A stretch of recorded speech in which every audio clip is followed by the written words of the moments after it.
Everybody, it's Danny here with Danny Reviews. And what are we looking at? Well, this here is the Refos Smart Energy Monitor. And this is going to allow you, through their app, see where your energy is being consumed. You're going to be able to install these right here. This one's A3. They're all labeled nicely. And they also tell you K through L, which way the energy should flow. But these are going to hook up on your breakers, right? I'm going to finish going through and finish cleaning up the wire with some zip ties.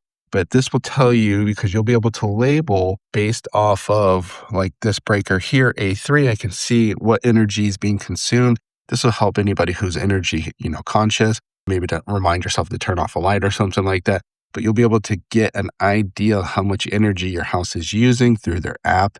It's pretty intuitive, super easy to install if you follow their instructions. But again, if you feel uncomfortable, make sure you power everything off.